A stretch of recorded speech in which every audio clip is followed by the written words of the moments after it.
Good morning, Mr. Buffett, Mr. Munger. My name is Stacy Braverman. I'm 15 years old, and I'm from South Setauket, New York. It was really nice meeting you, Mr. Buffett, yesterday. Thank you. I especially appreciated your internet stock tips. Yeah, keep it to yourself now, Stacy. That's our deal.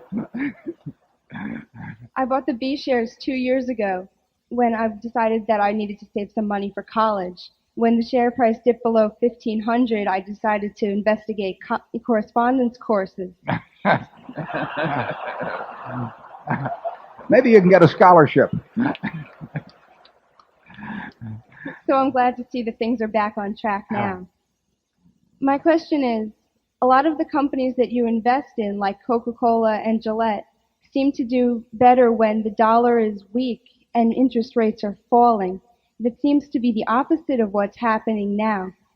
So how is Berkshire positioning itself to take advantage of the current economic position with that assessment in mind?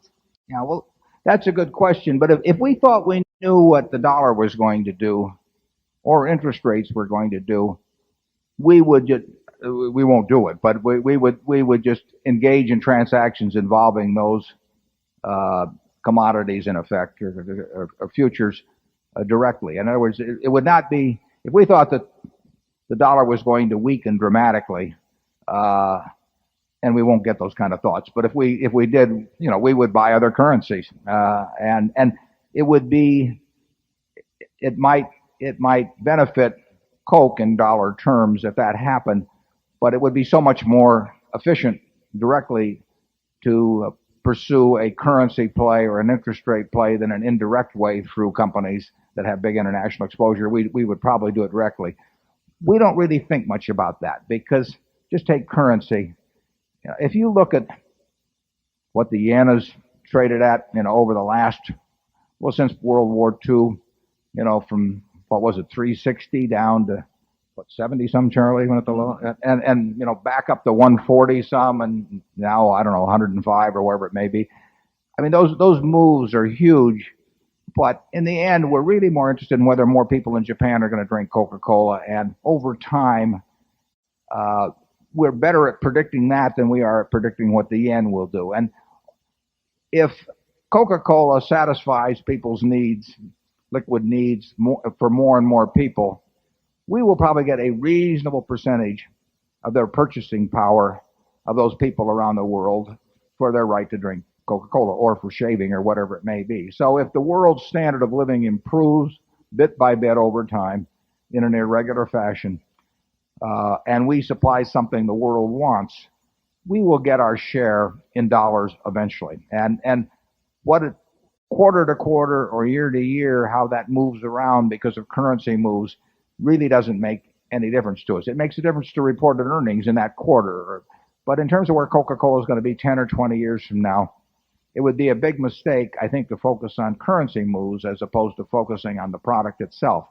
And Japan offers a good example of that because you had this, you really had a move from 360 or whatever it was to the high 70s or thereabouts. I mean, that is an incredible move in currency, and it can overshadow in the short run even what's happening in the business.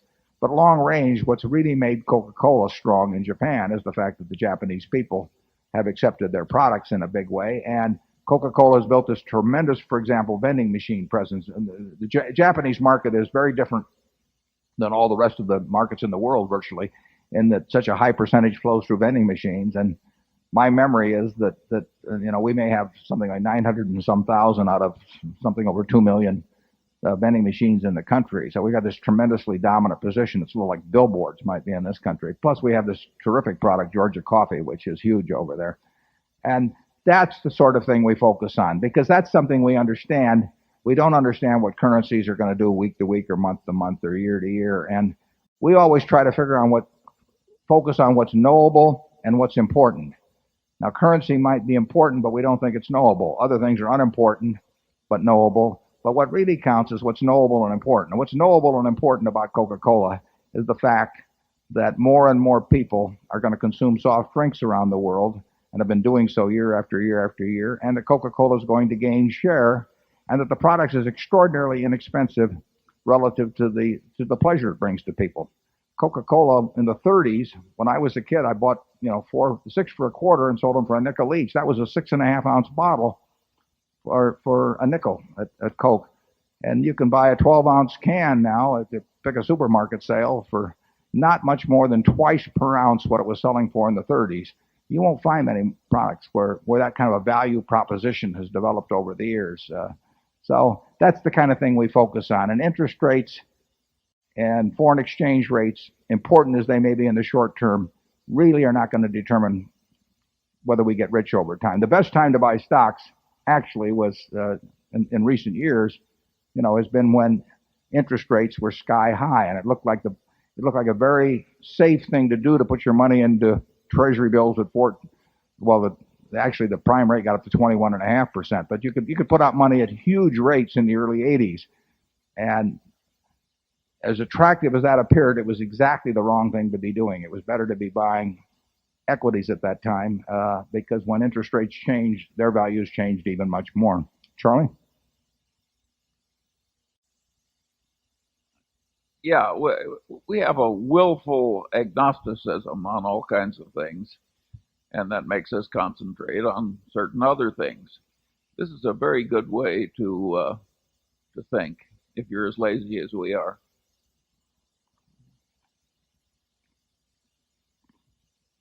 We'll go to 4, please.